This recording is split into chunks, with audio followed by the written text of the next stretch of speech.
I took the job because it paid better than anything else I could get without a degree. Overnight commercial cleaning, a 14-story office building downtown, 11 p.m. to 6 a.m. Alone most of the night, which some people can't handle, but I liked it. Just me, a set of keys, and a building that belonged to nobody but me until sunrise. I was replacing a guy named Ray who had worked the route 3 years before quitting with zero notice. Nobody would say much about why. One of the other cleaners just told me he had gotten weird towards the end. My route covered floors 9 through 14. The elevator ran on badge access. Scan your card, it takes you to your floor. Every scan gets logged, that matters later. The first week was uneventful. Then in an 11th floor conference room, I always left the same way. I came back one night to find a single chair pulled out and turned to face the door. Deliberately, like someone had been sitting there, watching the entrance. I pushed it back in. 2 nights later, same chair, same position. Around then, checking the morning access report, I found an entry I hadn't made. 2:13 a.m. Badge scan. Floor 12 while I'd been on the floor 10. The badge ID wasn't the race, wasn't in the building directory. The front desk guard said it was probably an old badge IT, never deactivated. Reasonable answer. I wanted to believe it.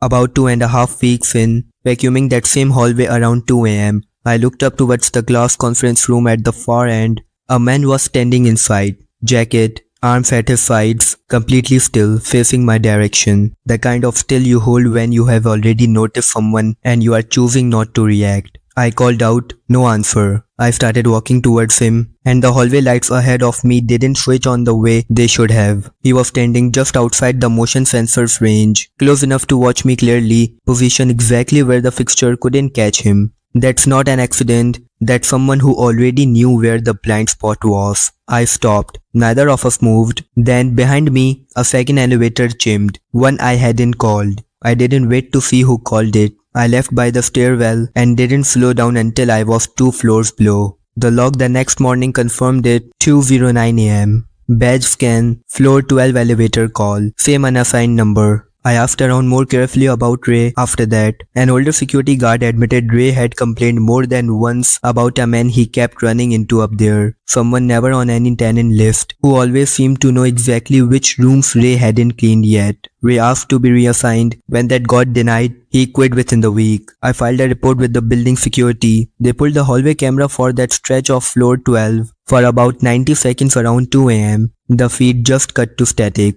No other night before or since. Glitched the same way. I restructured my whole route so floor 12 came first, while there was still overlap with the evening crew, and never went up there alone again without telling someone. I stayed another 2 months, never saw him again, but the badge kept showing in the log, scattered irregularly, always somewhere on floor 12, usually between 1 and 3 in the morning. Eventually I stopped checking. I was easier not to know. I left that job eventually, for reasons that had nothing to do with any of this. I never told my replacement about floor 12 or the man in the conference room, or the 90 seconds of statics. Building management never gave me a straight answer about who that badge belonged to. I still think about it sometimes, that someone had working access to a floor he wasn't supposed to be on, knew exactly where the cameras couldn't see him, and was simply waiting there, patient enough to do it again, for as long as anyone happened to be watching.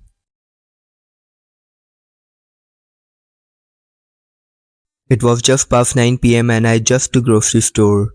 I don't used to work there for any schedule. I was a college student at that time and used to work in another grocery store which was near to my college. But here one of my friend used to work as a night shift worker. He wasn't present for the night, so I was a replacement of him. The reason to work for only night shift because I was free tonight and pay was high, including a small bonus. I thought this isn't a bad deal. I reached there by 9 and meet the manager. The most confusing thing was that he gave a list of some rules that I have to follow tonight. At first I gave him a side, but he was furious at this. I thought the rules will be like that I couldn't sleep or can't go out of the store till the closing time.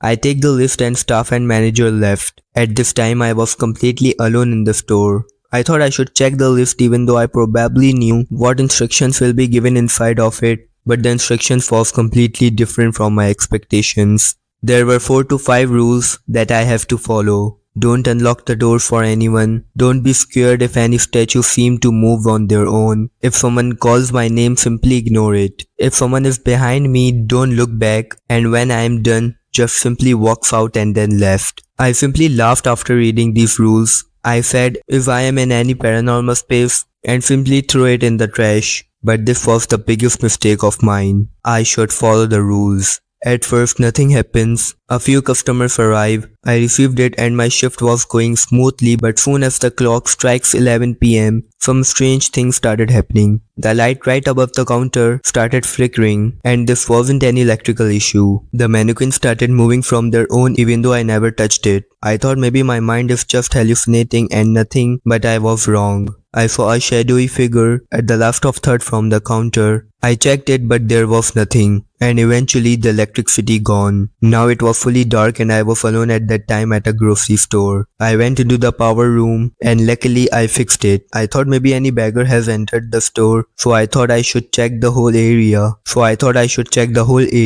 And when I went into the back room, the mannequin started moved from one place to another. It wasn't on the same place. I saw them. I immediately rushed out from the grocery store and called the cops. I waited for 10 minutes until they arrived and tell them everything that what happened with me. We went inside to check the place, but there was no one. I came out from the store and closed it even though the shift wasn't finished yet, but I was done with this. I called their manager and explained him everything. This was happened a long time ago, but I can't understand it yet. What happened to me at that store? Was there any man present, or because maybe I broke any of the rules from the list? I still don't know what it all was, any human or supernatural thing all behind this.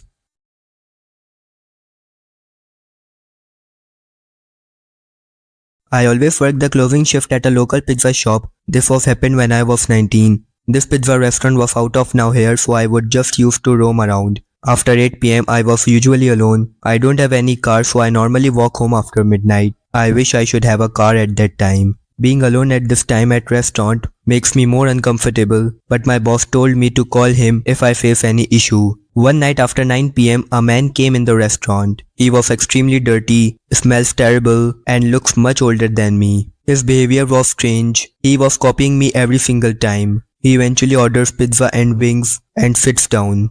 I felt something off about him. I called one of my friend. I will call her Lisa. I told her about the man have just came there. She tells me to relax. I told her to come pick me up because I was brutally scared. She says 1 more hour. Then something strange happens. The man wasn't present there, or you might say he disappeared. I thought there is only one place where he can vent, and it is the customer bathroom. I went and checked the bathroom and found one stall locked from inside. I didn't know how to react at that time. I waited there for a time, 10 minutes, 15 minutes and 20. No answer.